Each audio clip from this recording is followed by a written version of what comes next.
guys looked at this, and we never actually talked about it in class. So let me try to recap just a little bit for you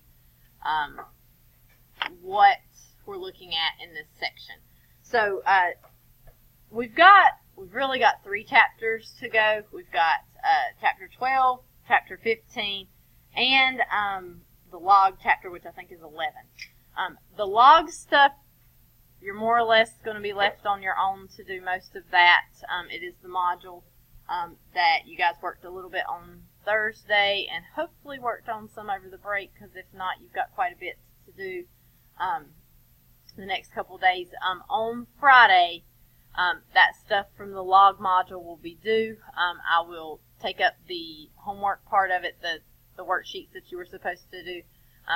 You can just write it on regular notebook paper, is fine. Just make sure you title each page so I know I can find the problems easily. And take that online quiz, that practice quiz. I highly suggest you really pay good attention to that practice quiz, because it is very much like what the actual quiz that counts as a grade will be like. The quiz will be on Friday. I'll probably give you about 15 or 20 minutes to ask me some questions before we take that quiz. But other than that, we're not going to be going over that stuff in class because we still need to finish 12 and 15. And 12 and 15 are usually have several questions on the exam from those sections. So the log stuff, if you have questions, tomorrow and Friday I should be here for tutoring. So come and ask questions if you have those. I'll be glad to help. So chapter 12 and 15 kind of go together. Our tests for 12 and 15 will be together. It'll be the last test that we have for the class. And it starts off in chapter 12 talking about sequences and series, which are basically just patterns that you're looking at. A sequence is a list of the numbers. A series is a sum of the numbers.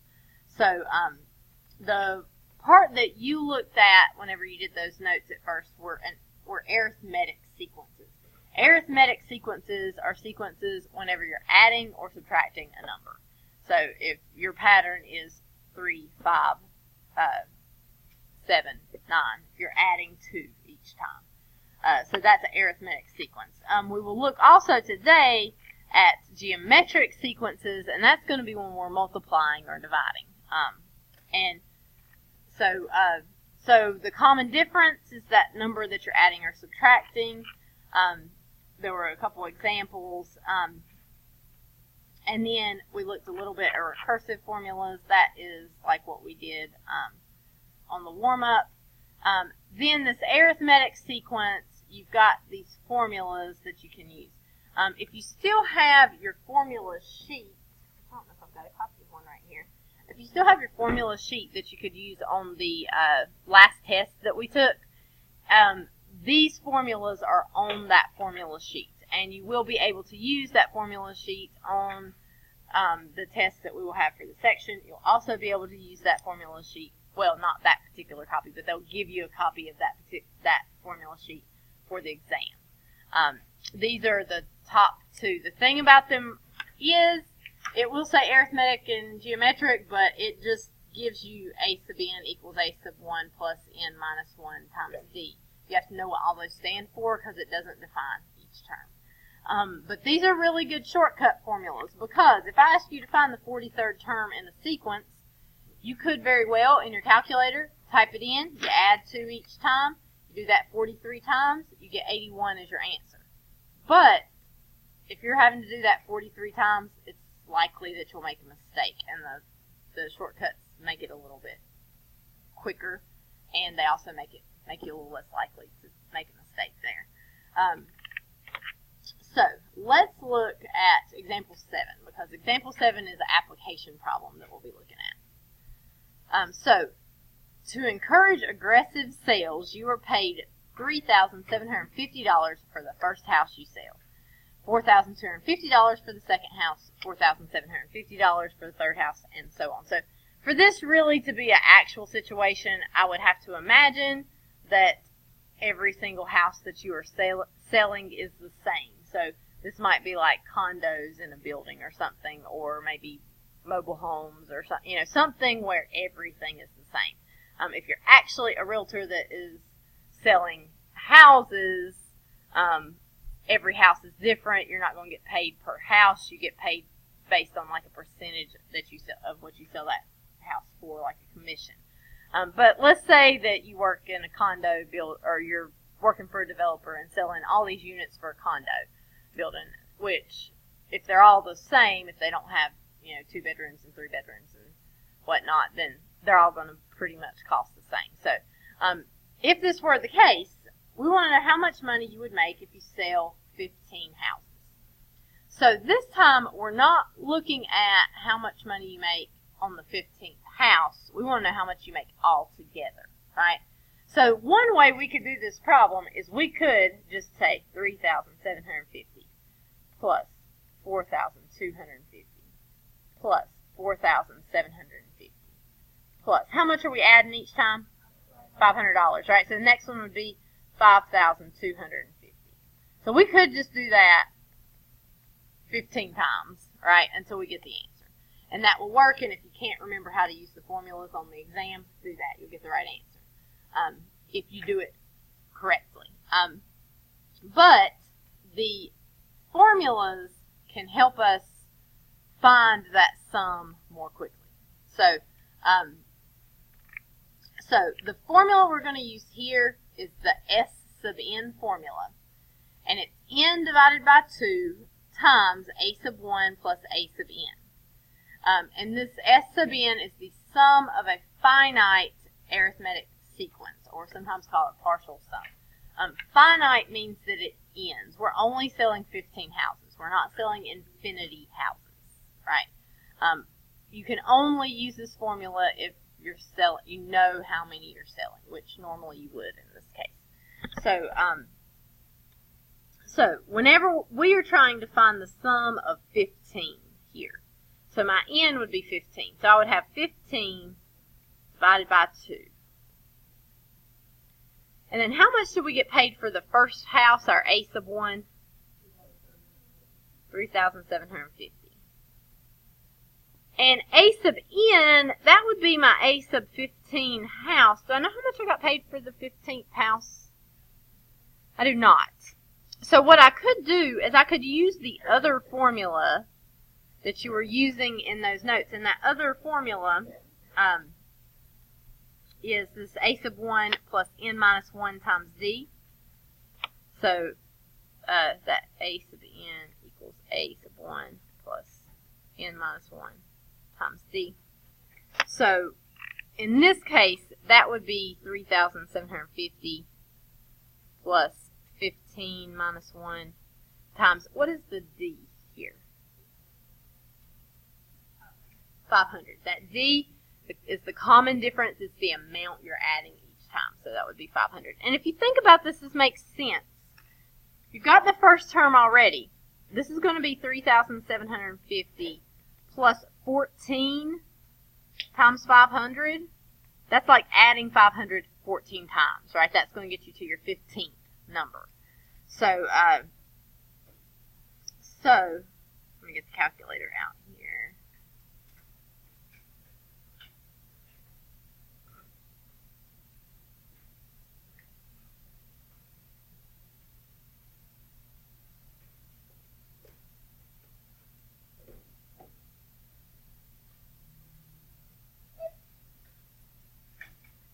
So we get 10,750. So we're going to have 15 divided by 2 is 7.5. 3,750 plus 10,750. So if we do.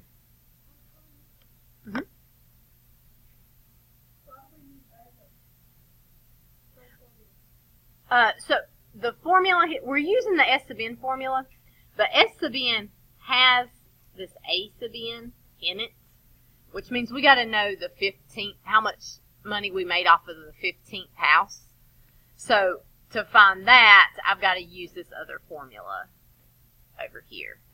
Or I could just add 500 until I got the right one. You could always shortcut around these. It's just a lot of times they give you really high numbers, and you might make a mistake if you do this. So, so if we type this in, 7.5 times 3,750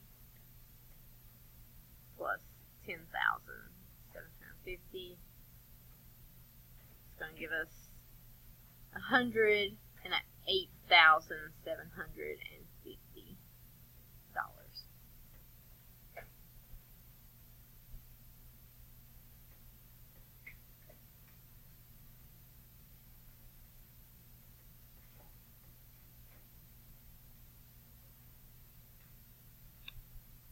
Another thing you might be paid like this, I know my brother-in-law, he works for this big, like, developer that builds lots and lots of houses in these big neighborhoods, and he, like, the people who sell the houses get a commission on it. He is building the houses. He's like the contractor, sort of, although he doesn't have his contractor's license because he works for this company, but he gets a bonus for every house that he sells. So it's the same for every house, even if the house was cheaper or more expensive, I think. But they could, if they were really wanting, like, to encourage you to sell even more, then they could do a step like this where each house you sell, you're making more money. So you know, if they were all the same, you might be like, well, I've already made this much money. What's another $500? But if you, if each one's worth more, you know, that 15th house you made $10,750 on. So the next one you would make $11,250 on. So that's a big incentive to sell that next house, right? So pretty good money for house selling. Let's say that you don't need $108,750. Let's say that you have figured up if you make $65,000, you're going to be okay, and you don't want to do any more work than you have to here. So if you want to make $65,000, I want to know how many houses I need to sell. Okay. So in this case, I know the sum. This is my S sub n. What I don't know is the n, how many houses that would take. So if I use this formula, I know S sub n is $65,000, and that equals n over 2 times, I know the first A sub 1 is 3,750. There's no way I can know A sub n because I don't know what n is.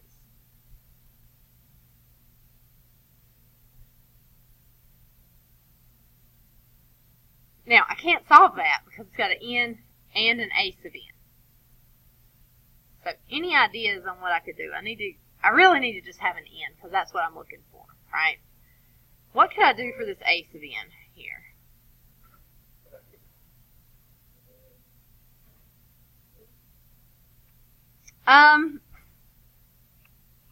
No.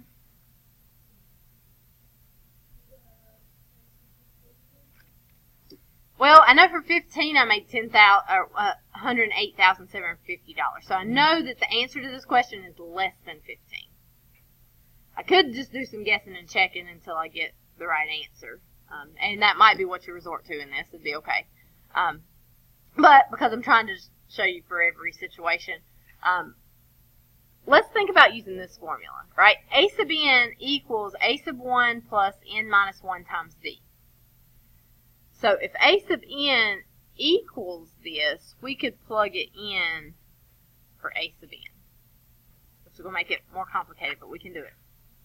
So we will have 65,000 equals n over 2 times 3,750. And then we're replacing that A sub n with our A sub 1 plus n minus 1 times d.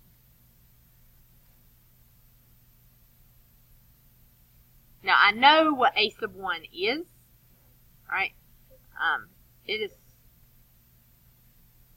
3,750, so I have 3,750 right here. Plus, I do not know n, but do I know d?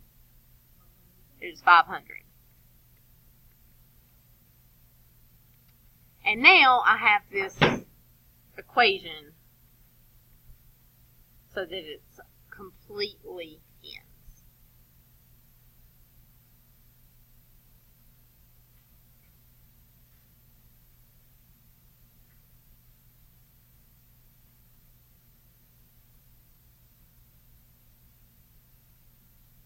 So we need to solve this equation. So I'm going to distribute that 500, 65,000 n over 2 times. I'm going to go ahead and put that 3,750 and the 3,750 together, which is going to give me 7,500.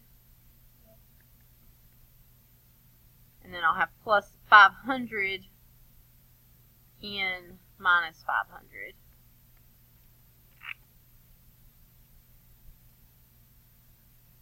And so 65,000 equals n over 2 times. This is going to be 7,000 plus 500 n. Right, that made it look better, but what do I need to do now?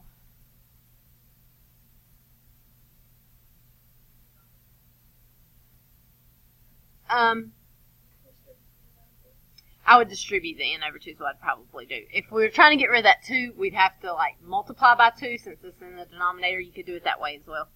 So 600 equals. So this will be 700. Well, this is n over 2, so we can think about that like being half of n, right? So half of 7,000 would be 3,500 n, and then half of 500 would be 250. And we'll have an n squared.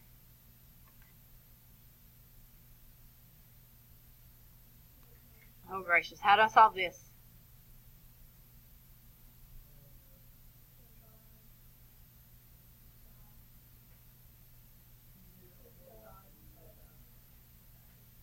We're going to move everything to one side.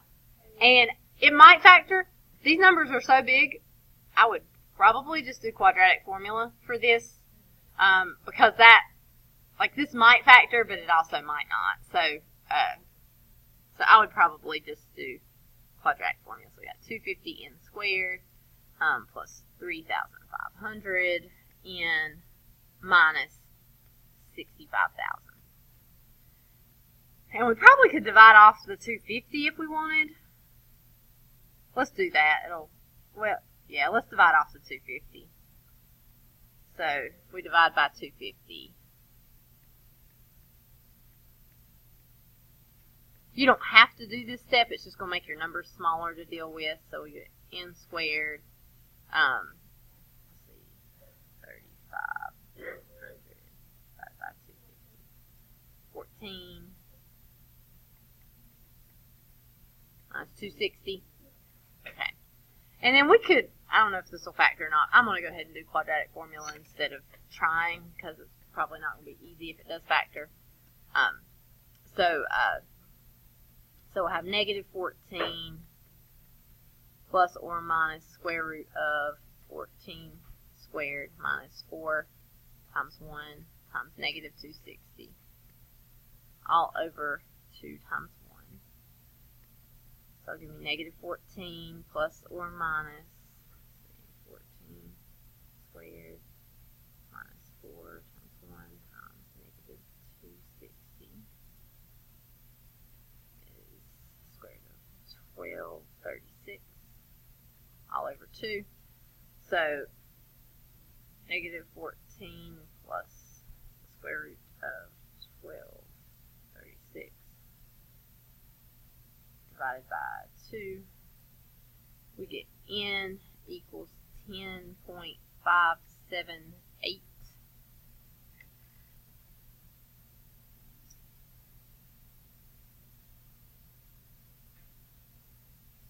And we could do the minus, but I think it's going to give us a negative number, so it wouldn't help us in this case. So that number doesn't really make sense for this situation because you can't sell 0.578 of a house. So more than likely, they'll have that rounded up to 11 houses.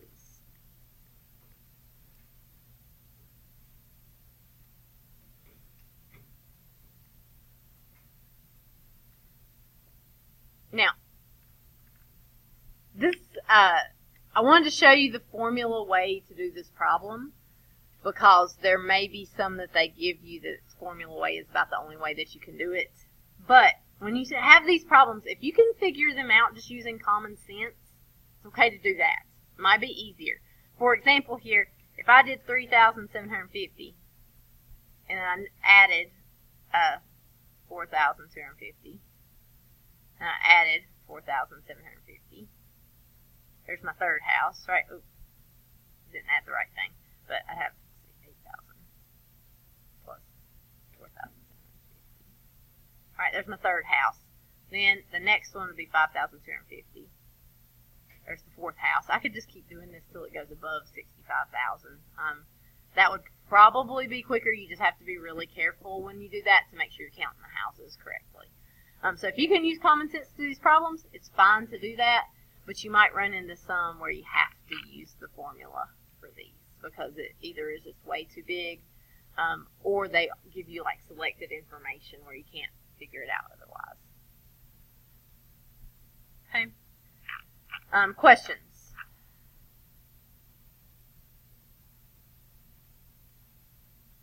All right, so you are paid $3.75 for the first T-shirt you sell, and $3.80 for the next, and $3.85 for the next, and so on. How much money will you make if you sell 50 T-shirts?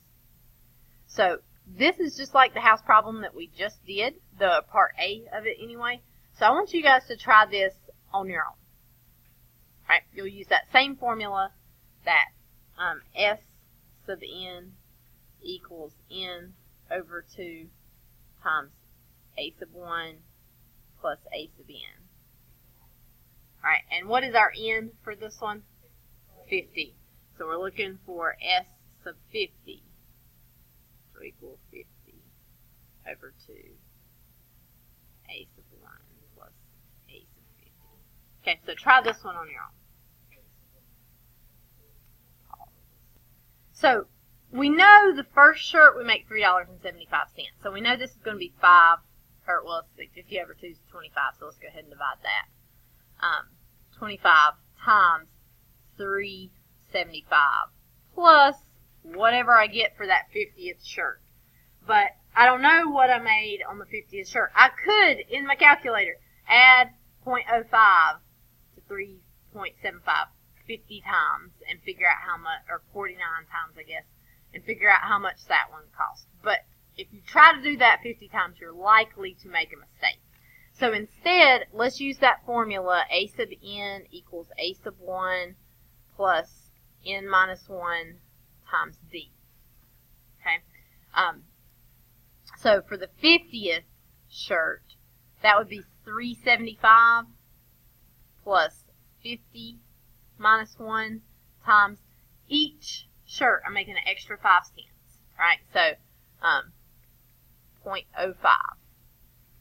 So I would have 375 plus 49 times 0.05. And what do you guys get whenever you do that? 6.2.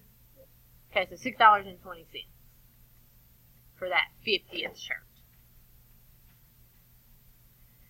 And so we take that and we plug it in over here for our a sub 50.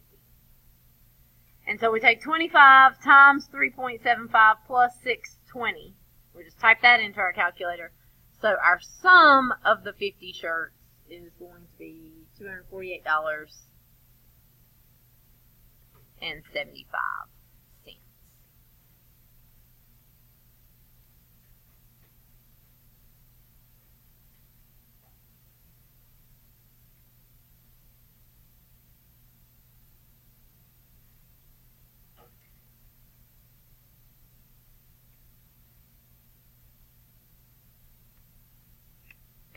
Questions?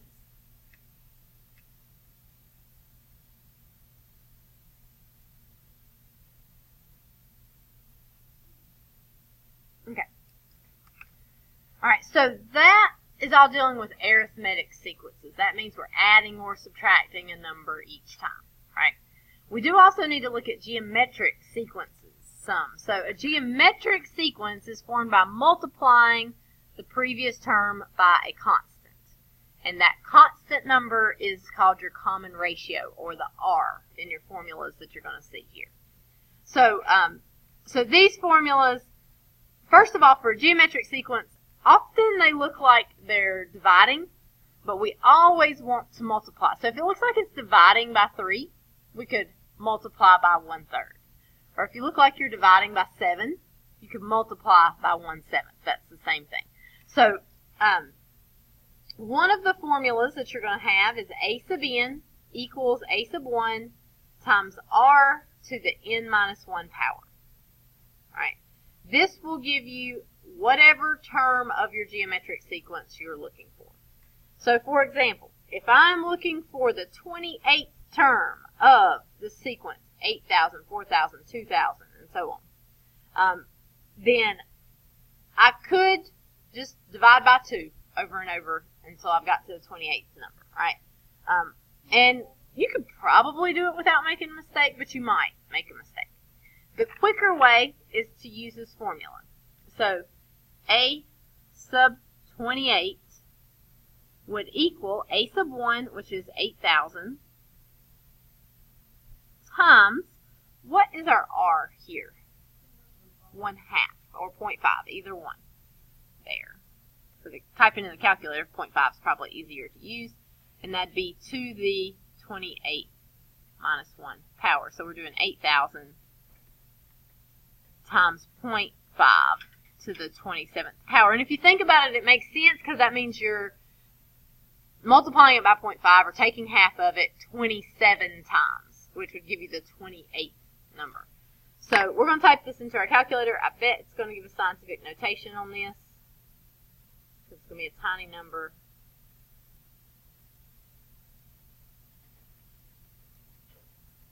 Yes. So we get our answer to be 5.960464478 E negative 5. All right. Unless you have a huge E, like your E is negative 28 or something. I really would rather you give me the actual number for this, and I think it's likely that if this were on the exam, the answer choices would not be in scientific notation. They'd probably be in just standard notation. So when I see that E to the negative 5, what does that tell me to do? Move the decimal back 5 places, and that's to the left, right? This is going to be a really small number. So I would move this 1, 2, 3, 4, 5 places. Any of those blank spots will fill in with zeros. So we will get 0.1, 2, 3, 4 zeros. 5. I'm just going to round that to 596.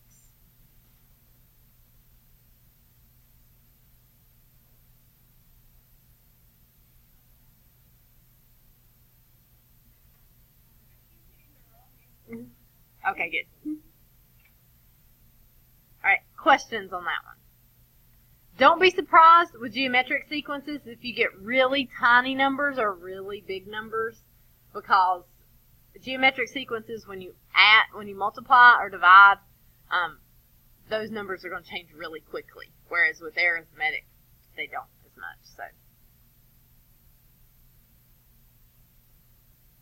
all right. Okay. Our last thing we have to know how to do is find a sum of a finite geometric series. So S sub n. Now you'll notice we can also find the sum of an infinite geometric series, but we'll talk about that tomorrow. So there should be, if you are looking at your formula sheet, there should be 3 formulas under there. There's a sub n, and there's a S sub n, and then there's one more. Is it just a S? Yeah.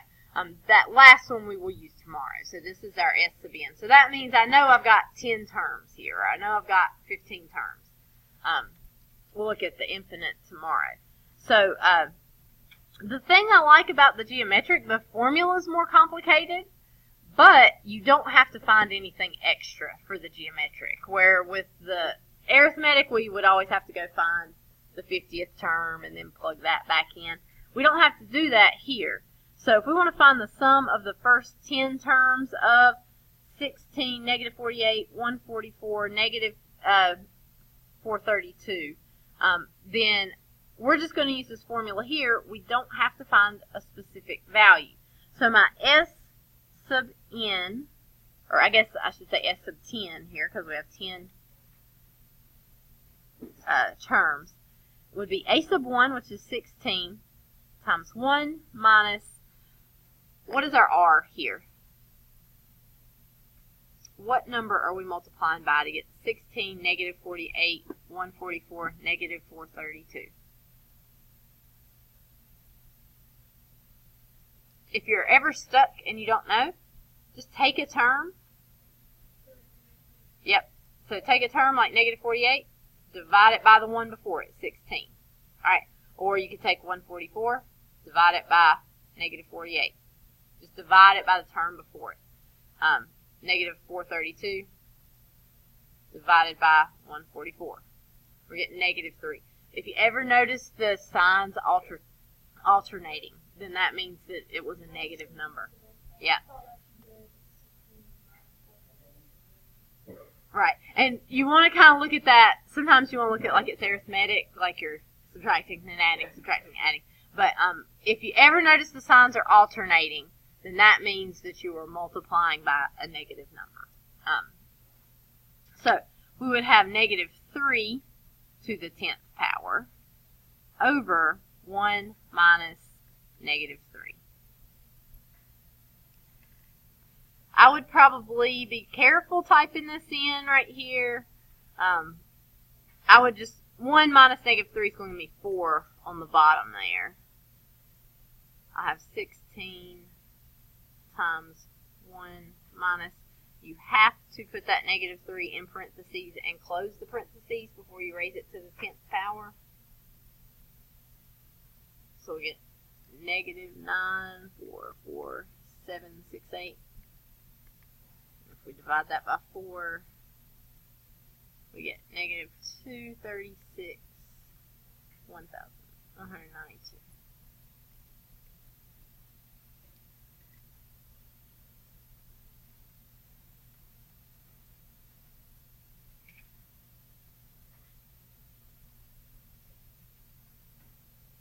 All right, questions?